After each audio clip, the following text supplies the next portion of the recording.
Last time we talked, Mexico had gained its independence from Spain. So now we have this new Mexican government that's now going to be in charge of Texas, what happens to it in the future. Well, in some sense, you would think this new Mexico, everything's going to be better. No longer do you have the resources, the silver, leaving New Spain, or now it's called Mexico, and going over to Europe. So maybe this new Mexican government can use it to fix the problems of Mexico, and then maybe it can be used to populate Texas, fix the problems of Texas. Well, as we're going to talk about, that's not going to be the case, and for a decade and a half, Texas is going to be under Mexican rule, and this Mexican government is going to be unable to deal with the problems of Texas because they've got problems elsewhere. So what are these problems? Well, one major issue for Mexico is that Spain is going to refuse to recognize that Mexico is independent. This is very different than what happened in the United States. In the United States, American colonists fought this War of Independence, 1775 to 1783. 1783, Britain recognized that these colonies are gone, signed the Treaty of Paris, basically recognizing you guys are independent. And from that point forward, it wasn't like the British became friendly with its former colonies, but they did start engaging in some limited business with the colonies, and they let the colonies go. They no longer were attacking the colonists. They essentially said, you guys are free to do what you're going to do. That's not going to be the case with Mexico. So the Spanish, they fled in 1821. Iturbide took over Mexico City. When Iturbide took over Mexico City, he basically captured the last viceroy of New Spain and forced him to sign a contract saying Mexico's independent. So this is a viceroy. This is a guy that's second to the king, the guy that rules all over New Spain.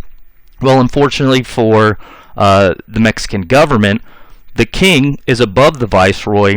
Viceroy is going to return to Spain, say, hey, I recognize your independence. The king says, well, I don't. I refuse to recognize this. I want New Spain and all its sweet, sweet silver back.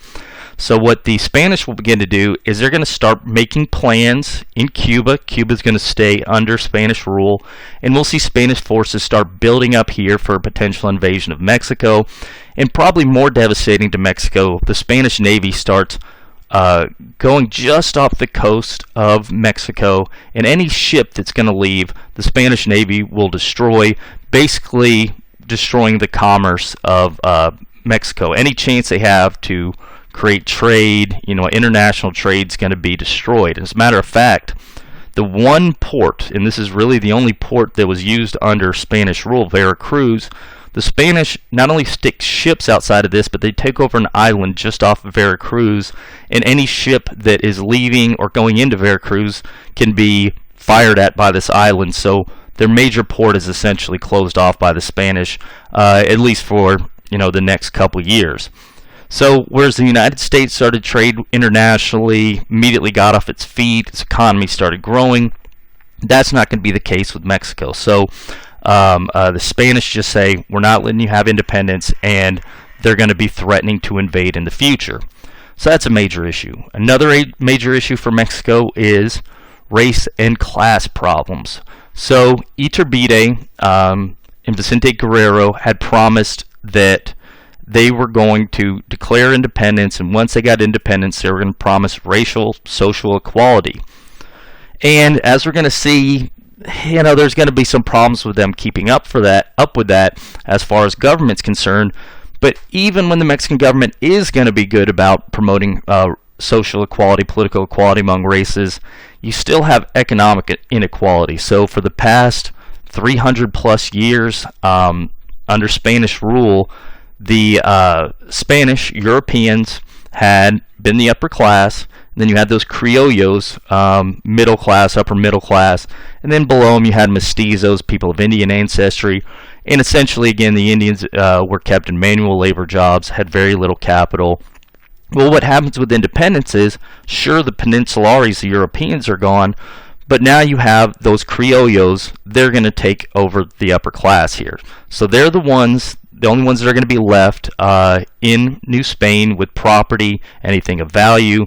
And again, the Indians and mestizos and the Africans in New Spain, they're going to have very, very little money, and so they're still going to be lower class economically. The promises that Iturbide made did not include wealth, and so now you're still going to have this divide. It's not going to be as big a political divide, although in some instances it will, but you will have this huge economic divide. How do you correct that? So still a racial divide among when you talk in economic terms. Another issue is that Mexico had piled up a massive debt. Basically, a lot of criollos, a lot of people in the Mexican government, a lot of those fighting for independence had borrowed money. So you went to anybody with money, criollos with money, things like that. Iturbide borrowed money to pay his revolutionary fighters. And once you borrow this money, you've got to pay this back. And if you don't pay back your debts, you're unlikely to get loaned money in the future. Borrowed money from the United States. Some revolutionaries had gone to American private citizens, borrowed money from them. Now they're going to be expecting that money back. So massive debt. The United States had this as well, but as you know, I guess we won't get to talk about it, but the U.S. is going to have other opportunities such as trade, industry, that Mexico won't have to pay back this debt. So huge debt. And the main way that Mexico could pay back this debt with all this silver in this area here, this is going to be impractical because the War of Independence was particularly devastating and had destroyed a big amount of the infrastructure here. So roads had essentially been destroyed with armies marching one way or another. Mines, you had Indians revolting and destroying the mines, ripping out the beams supporting the mines. And again, a lot of the infrastructure had been destroyed with the fighting. And the Spanish, as they start fleeing Mexico, they'd taken a lot of the wealth too. So a lot of the wealth, a lot of the expensive equipment for the mining, that's all gone. So if you want to get the mining industry up and started, you've got to get the roads back up and running. You've got to get the mines cleared out. You've got to put everything back in order. So infrastructure is destroyed. Another thing that's going to be going poorly for Mexico is that its likely trading partners are all going to be finding different sources for certain goods, except for silver. What we have is this U.S. up here. It gets out ahead of New Spain, Britain as well, in industry. Basically what the U.S. merchants had started to do was take raw products like tobacco, turn it into cigars, leather, turn it into shoes, cotton, wool, turn it into shirts, and take raw products and turn them into finished products. So the U.S. is going to be able to get out of its debt through industry. People of Mexico are not going to have that opportunity because now they're competing with the United States. United States, again, we've got 3 decades ahead of the Mexicans, so they have all this equipment, people with training, so they're never going to be able to undercut the United States price-wise as far as industry. So this possible escape route for Mexico from its debt and its problems and growth to its economy, it's never going to be able to catch. It's going to be very difficult to catch up to the United States. And again, even if you did, getting the products to a market, to a place where people have money, you got to go past these Spanish ships. So again, a lot of problems there. And by the way, you mix all this in with the fact that Mexico still got the geographical problems that had always been difficult. So a good chunk of Mexico is mountains, and if you have the infrastructure destroyed, roads going through these mountain areas destroyed, that's going to be a major problem. So not a lot of rivers to get your products to market, even if you did want to start industrializing. So very difficult as far as that is concerned. A lot of just geographical issues. And by the way, distance as well. So the U.S. at this point is just a couple small colonies on this east coast. Mexico's a huge area. Getting products from one place to another would be very hard. Alright, so that's going to be another issue Mexico is facing. Add on to this that there's going to be a lot of banditry. So War of Independence had brought out all these groups that are fighting the government, Spanish government, fighting the Spanish government, and then, robbing the wealthy in the name of independence. Well, a lot of these guys, they were saying they were fighting for independence, but they were really fighting for profit. What you're going to see after this is a lot of these guys will continue to operate in this remote geographical areas, being bandits, attacking people, moving from one place to another. And so we have this bandit problem that will continue to persist, and because the Mexican government's going to have a hard time getting off its feet, it's going to be unable to deal with this effectively. So this is going to hurt the economy of Mexico. Probably the biggest issue Mexico is going to face after it gains independence from Spain is going to deal with internal politics. So Mexico, when it gets its independence, is not sure what type of government it wants. Some want Mexico to replicate what the United States has at this point. So the U.S., when it gained independence from Britain, it created 13 states, and these states have an enormous amount of power, a lot more than they do today. States made local laws. The government, basically, the national government, provide military protection, some economic rules, but the states retained a lot of power. Well, a lot of people in Mexico want that for Mexico. They want the states to deal with most issues. So Nueva Vizcaya, Coahuila, Zacatecas, the leaders of these areas believe that they can deal with the local issues better than the national government can. So any taxes, any money going towards the government will go more towards the state government. The state government, again, knowing the problems better, can then use that tax money to deal with these issues. Now, you stay a centralized Mexican government, you have a national government, but this is primarily for external defense. So you just send a small portion of taxes there, and then maybe a couple soldiers from each province, and this national government deals with Navy, soldiers, basically provides protection for the states, not very much power at all. So the Federalists want the power in the states. The vast majority of the power of the states, they want the government in Mexico City to have very little power. What power it does have is going to be dealing with international issues. Leave the internal issues up to the states. So that's one group in Mexico, these Federalists. A different group in Mexico is going to be calling for very little power in the states and more power in central government in Mexico City. This group is called the Centralists. So what the Centralists believe is that you should get a very strong central leader in Mexico City, give him most of the power, maybe put some regulations under him, maybe have him speak to a Congress, maybe have some representation from the states. But in Mexico City, you give the strong central government power, and you're going to allow this central government to pass laws, deal with the issues in the various states. States will retain a small amount of power, but the major authority will reside here in Mexico City. Thought process behind this is that if you have a strong central government, it's bringing in most of the wealth. This is going to mean it can be strong enough to stop bandits. It can be strong enough to do major infrastructure projects like rebuild roads. It can, again, having this vast amount of money coming into it, it can more effectively promote industry and revitalize the economy of New Spain. Now, Centrals will recognize, sure, there's going to be some regional issues that it can't deal with as effective as state governments, but they're going to say state governments, because they don't have as much money and power as the central government, wouldn't be able to deal with them anyway. So two forms of government, or two different groups. One group Federalist, more power in states. Other group Centralist, most of the power centralized in Mexico City. And each of them are going to have their own reasons. Well, initially, the Centralists are going to win out, and part of this reason is because Iturbide, the hero of independence, is going to be a Centralist. He basically believes that you need an effective ruler in Mexico City to run things, and initially, he's going to call for a ruler from Europe coming over. He actually believes that Mexico should be an empire or essentially a monarchy. So get somebody with royal blood.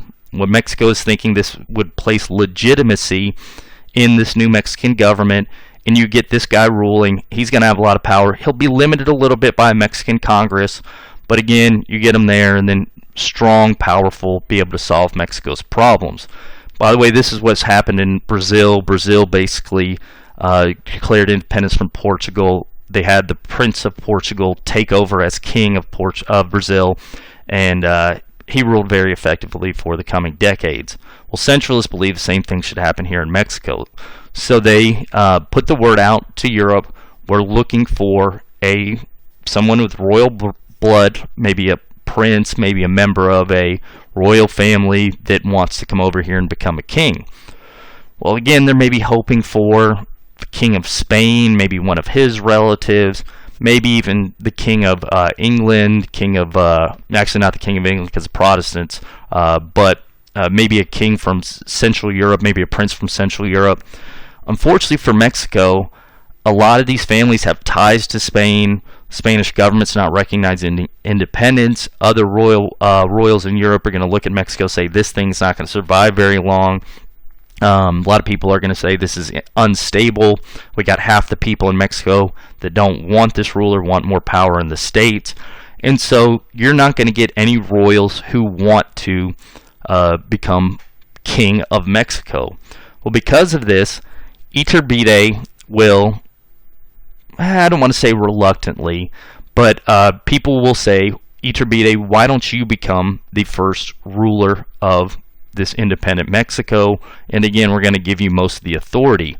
So Centralists put Iturbide as this leader of Mexico. Again, have a lot of power, limited by a small Congress formed up of the states, but most of the power is going to be in Mexico City. Iturbide will take this charge. He's going to become Emperor Agustin I of Mexico, and so we have the Centralists will come out the gate as the first rulers of Mexico. Now, this is not going to make the Federalists happy. Federalists, again, think that this is too much power and a local authority, and again, they believe that they can rule things better in their independent states than somebody far away in Mexico City. So as we're going to see, this is going to lead to conflict for the coming decades for Mexico, as Federalists are going to look to take out Centralists like Iturbide, and Iturbide and the Centralists will look to gain power whenever Federalists are in charge. So that's another problem for Mexico. Probably the biggest problem for Mexico, or at least one of the biggest problems, will be Texas. Okay, so when Mexico gets its independence, Texas is in a horrendous state. A lot of this is due to what happened in 1813, Arredondo's purge of Texas, killing a good percentage of the population of Texas, chasing some of it to the U.S. And as a matter of fact, by 1821, 1822, Texas's population has recovered somewhat. Some people estimate 2,500. Some people say about 3,000, but it's still far less than the 4,000 or so it had about 1,800. So it's a very small population, and you've got Texas is very far off from Mexico City, and you got this new centralist authority there. A lot of people up here been very disconnected from the move for independence anyway. A lot of them, sort of apolitical because the purge that happened in Texas. And so you have a lot of people, or very few people, and most of the people here, they're not really concerned about what's going on down there. This isn't the reality of the situation down there. You are concerned about feeding yourself. You're concerned about your daily life up here. You're also concerned about the threat of Indians. So we have these hostile Indians. Once Spain gets overthrown, now we have presidios. We got a presidio in San Antonio, one in La Bahia, and then you have those ones in the other states just to the west of Texas. A lot of the Spanish soldiers manning those, and particularly a lot of the officers, are just going to pick up and go back to Spain. Others, hey, if the government gets overthrown, nobody's writing paychecks, they're just going to wander home, desert, and we had a lot of them defect to the insurgency, and once they defect to the insurgency, they just leave after the War of Independence is done. So now you don't have anyone to protect from these Indians. And as we'd mentioned, the Comanches and Apaches had started attacking once the War of Independence began, and nobody was there to pay them their tribute. Apaches had started abandoning the Establecimientos de Paz, and Comanches, they're not getting their annual tribute, so they've begun to attack. So we got this problem of these Indians. So if you're a Tejano in Texas, why would I be concerned about what's going on in Mexico City when I have these very frequent raids by Apaches, Comanches. And then you also have other Indians in Texas we haven't talked about for a while, Tonkawas, Wichitas, Caddos, some of these local groups. There's going to be confusion over what's going to happen with them. So everything is going to be chaotic here in Texas. We also have the other issue for Texas is we got this U.S. that's still over here. By 1821, 1822, the population continues to grow right along this border area. As we've talked about, Americans are rushing in, grabbing as much cotton land as they can, and we've got somewhere between, it's by this point probably about 100,000 Americans in the area that's going to become Arkansas and Louisiana, crowding right up here in Texas with maybe 3,000 people, and you've got a lot of these guys sort of itching to come in. Now, we talked about ways that Spain had planned on dealing with this situation, but as we'll mention, a lot of these things are going to be falling through because you've got a new government in place. And this is going to be, these Americans are going to become a problem or continue to become a problem. The New Mexican government sees this in 1821. We talked about James Long invading in 1819. He comes back in 1821, doesn't get nearly the support he had the first time, even though then wasn't very much support. He's eventually going to be captured by some Tejanos. Eventually, he'll be imprisoned and then killed while in prison. But just the fact that you have James Long invading again, maybe we're going to see these invasions from the United States continue. We're going to see other private invasions from Texas. So what are you going to do about this Mexico, new Mexican government? Well, initially the Mexican government is going to come up with some stopgap measures to prevent the problems they're having. One of the things they're going to do is Iturbide, he takes over as Emperor Iturbide. He's going to decide one of his major issues will be to fix Texas. As a matter of fact, a commission, when Iturbide comes into office, they're going to report to him it would be an irreparable loss to the empire if this beautiful province is lost. In order to save it, there only remains one recourse: to populate it. So we've got to get people in there in order to keep Texas. And again, we're down to 3,000 or so people. We've got to get people there, people that are loyal to this Mexican government.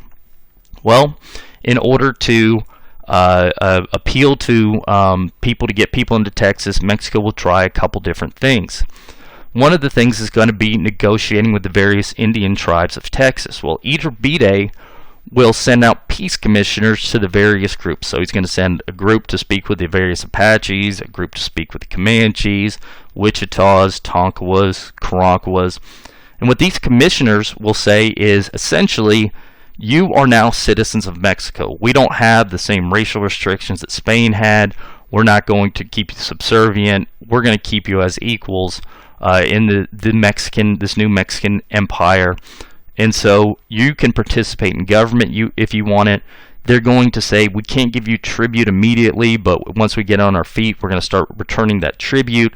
And they're actually going to encourage the Indians of Texas to send a commission down to see Iturbide crown. So like you actually get Comanches and Apaches, heads or chiefs of these various groups going to watch Emperor Iturbide crown. And this is this idea that we're going to begin incorporating them into this government. Now, some of the plans for Indians are not going to be carried out. Like the Spanish were talking about settling Caddos in this area. That plan falls through for a variety of reasons. We will see there's going to be initial talks with these Cherokees. We briefly mentioned some Cherokees had fled here to Texas. There will be commissioners sent among the Cherokees. And there's some dispute over this. I believe we talked about this before, over whether Spain had approved these Cherokees staying there. The Mexicans will New Mexican government will basically make promise to the Cherokees they can stay, just like they're making promises to the native groups to Texas, people that are indigenous to Texas. But we don't know much more about that. So just know that this new Mexican government starts making promises to the various Indian tribes, tells them they're now citizens of Mexico, and they're going to treat them as equals. And again, for the hostile groups like the Apaches that were living on the establecimientos, we're going to provide tribute to you. The Comanches, we're going to get you annual tribute as well. All right, so that is Mexico's starting to deal with these problems. As we'll see very soon, Mexico's not going to be able to pay the tribute because of various debt issues and not being able to trade internationally, that kind of thing. But that's going to come down the road.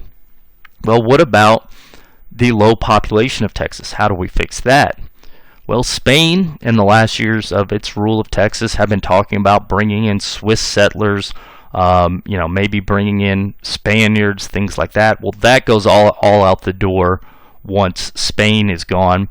And again, there's going to be some, not exactly sure with the documents, there's the Caddo settling in Texas, the Louisiana Caddo settling over here in Texas. That's going to go out the door. So European settlement of Texas, that's not going to be happening. And again, Europeans don't know if Mexico's going to last very long, so they're hesitant to move to Texas, and then, hey, we have another war over there. So any European settlement, they want it, and we'll see Mexico later on start pushing for the idea of getting Europeans over here. But initially, that's not happening at the moment. Well, what about Moses Austin and the Americans? So one of the last acts of the Spanish government, last acts of Arredondo, was to approve Moses Austin's petition to bring 300 Americans into Texas. Well, does this still count? Is Moses Austin's deal with Spain, does it apply to Mexico as well? Well, Moses Austin is not going to be the one to find out if this applies, because he's actually going to die very soon after making the deal with Spain. So Arredondo approved his petition. Moses Austin, 1820, Moses Austin starts returning back to Louisiana. On his way, it's going to be incredibly cold. There's going to be rainstorms. He gets back to the United States. He becomes very ill. When he reaches the United States, he's going to get sick, and he will die in bed, leaving this question up in the air. So he actually dies at the very beginning of 1821. Is this contract still valid? Well, he dies right after inviting his son, Stephen F. Austin, into this venture. So Stephen F. Austin, was a very educated young man. We'll talk more about his personality in a second. But he had arrived to help out his father with this deal with Spain. And at the point that Stephen F. Austin meets with his dying father, they still think Spain is in control of Mexico, New Spain. So Moses Austin's basically going to say to his son, hey, maybe you can finish this thing out. He'd brought him on board before, but now that I'm dying or whatever, you can bring it. There's some people that say that Moses Austin's deathbed wish was for Stephen F. Austin to carry it out. That's not true. They've been talking about doing it anyway. It's just that Moses Austin dying is going to make Stephen the head of this venture. So a lot of people, Stephen F. Austin is probably one of the most famous Texans, if not the most famous Texan. A lot of people portray him as a rugged outdoorsman, a guy that's sort of a gruff individual.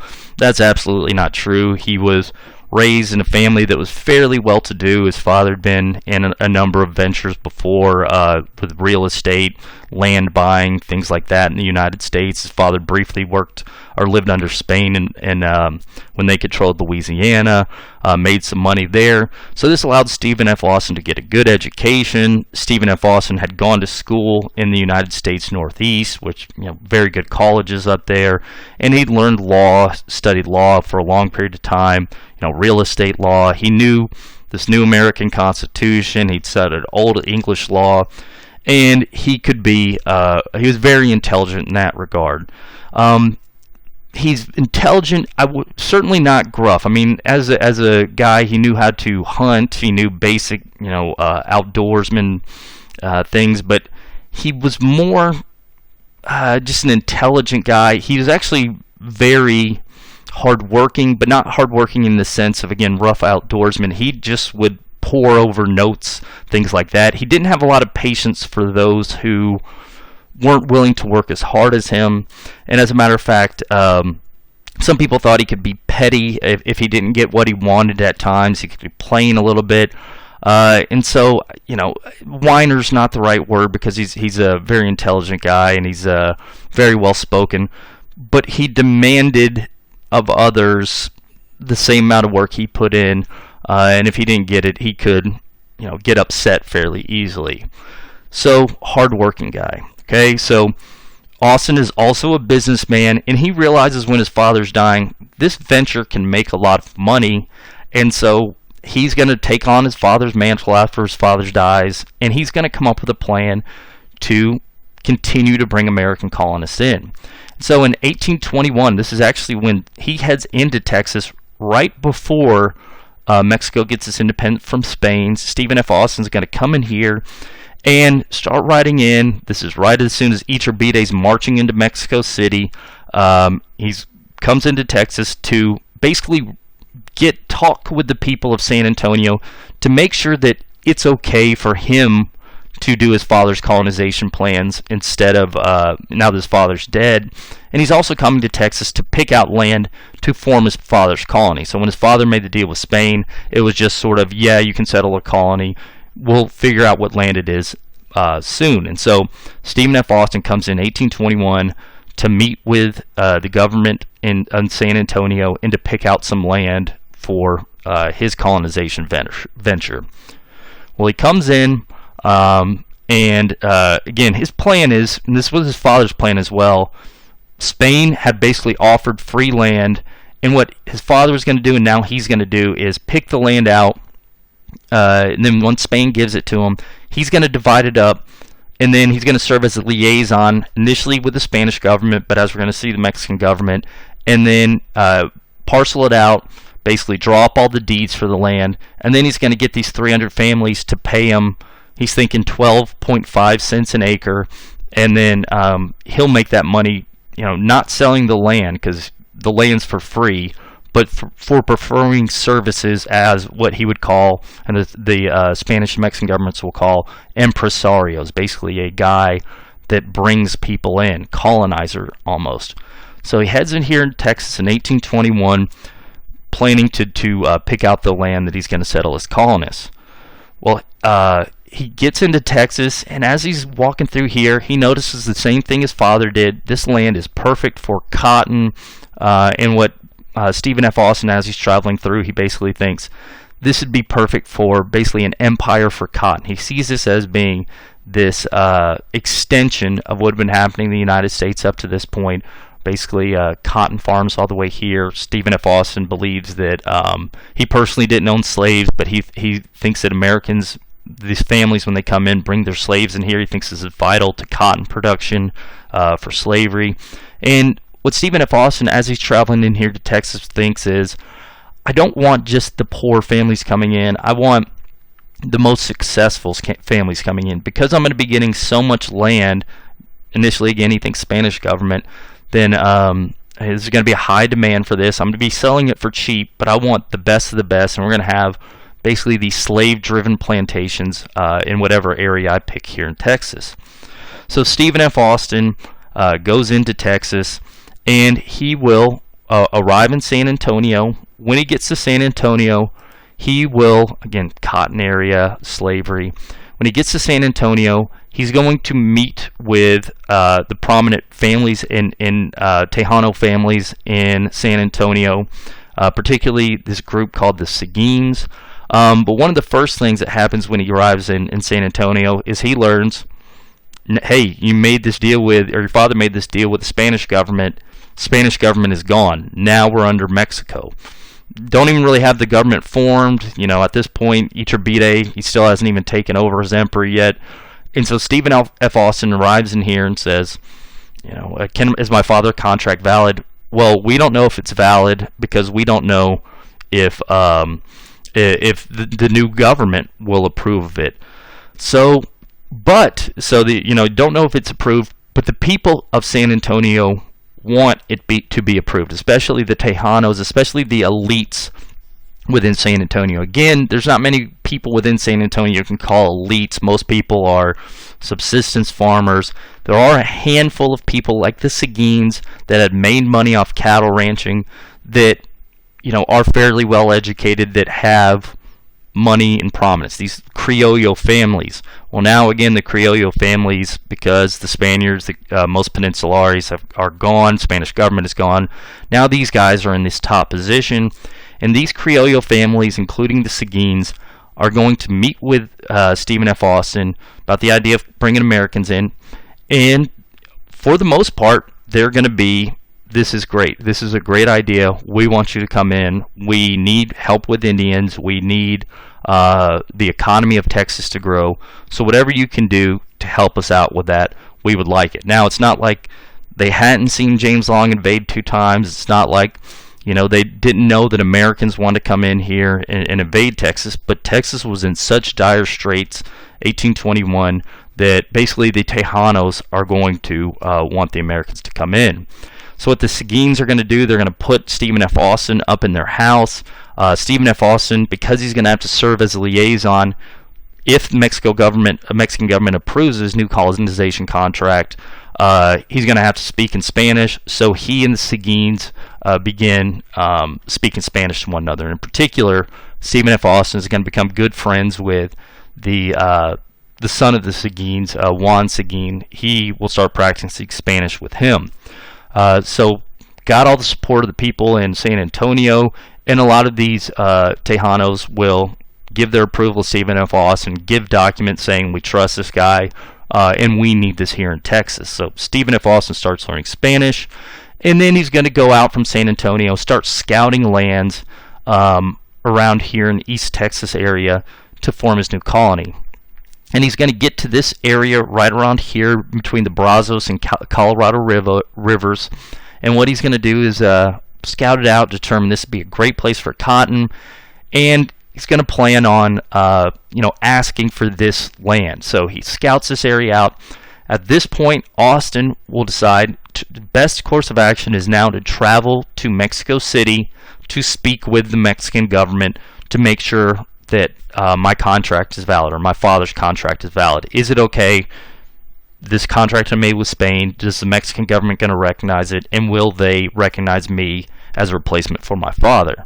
So Austin heads back to Louisiana. Once he gets here, he's going to start making plans to get a boat trip down to Mexico City. He also starts sending out advertisements and placing them in newspapers throughout the United States, basically saying, I think I'm about to get this contract with the Mexican government. You're going to get a lot of land. It's a whole league of land, which is 4,000 plus acres, to any family that will that wants this land. And he's going to start sending these newspaper advertisements out because when he returns, he wants to find, or he's hoping that a lot of people are going to be lined up so he can pick the best of the best. And again, he's going to be charging 12.5 cents per acre. So he wants to make sure that he's going to have enough people to fill whatever contract he gets, but he's assuming it's going to be the 300 family contract. So newspapers throughout the United States, 1821 into 1822, will start carrying these word of, hey, this guy might be getting a contract from the Mexican government. Send letters here if you're interested. Well, letters will start flooding into the box or whatever that Austin had set up to receive these, and Austin will then set out to go to Mexico City to meet with the Mexican government. Well, he's going to arrive in Mexico City in April 1822, and at this point, this is when, shortly after, Iturbide has taken over as emperor, and Austin will finagle a meeting with Iturbide. Iturbide is very busy. He's actually having a lot of issues with the Congress. Like some people, again, Federalists think he's taking too much power. But eventually, Austin will get a meeting with Iturbide by the beginning of 1823. So he's going to be down there for a couple months before he gets this meeting, just because of the he's getting these so many disruptions within the Mexican government. Well, after meeting with Iturbide is going to give him what seems like great news. He's going to tell Stephen F. Austin, yes, you can have the land between the Brazos and the Colorado rivers, and yes, you can take over your father's contract, and you can colonize these 300 families. So again, Stephen F. Austin hears exactly what he wants to hear. You can bring these in. You can have a league of land, again, 4,428 acres. You can have additional land for if a man brings his wife, he can have 200 extra acres. He can have 100 extra acres for each child, and this is going to be important, 50 acres for every slave he brings. So again, 4,428 acres. That's a lot of acreage. You can grow a lot of cotton there. 6 square miles essentially. So Iturbide meets with Austin and says yes. Well, again, Austin is nervous because he'd learned that Iturbide had said, we're going to have racial equality. We're going to have equality between the races. And again, this is one of the issues uniting Indians with the Criollos, these promises of political equality. So Austin, he believes that slavery is necessary to grow cotton, and he doesn't think he's going to get enough 300 families to come in, and especially 300 prominent families, because at the time, the prominent families in the South, the cotton growers, are the ones with slaves. The poor families don't own slaves. So he wants the wealthy ones that own slaves. He doesn't think he's going to be able to get these wealthy families if he tells them, you've got to give up your slaves. And again, at the time, it was believed that slavery was necessary for profitable cotton production. So when he speaks with Iturbide, initially he says he's nervous that Iturbide had made these promises of racial equality, but Iturbide will essentially say, okay, this is fine. You can continue African slavery. This is way up there.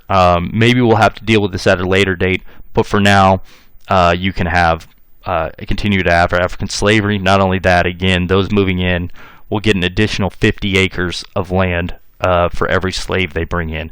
So this is going to promote the idea of getting these large slaveholders to move into Texas.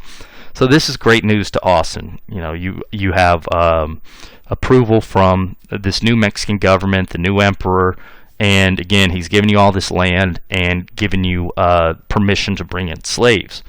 Again, Iturbide is going to say there are conditions. I want everybody that comes in to be Catholic. We are a Catholic nation, so if you're Protestant, convert to Catholicism. If you show up, you've got to at least pretend to go to Catholic church. You've got to follow Catholic rituals. You have to become Catholic. You've got to be loyal to Mexico. You can't just, you basically have to sign loyalty to Mexico. We don't want people coming in from the United States still being American. We want them to be loyal.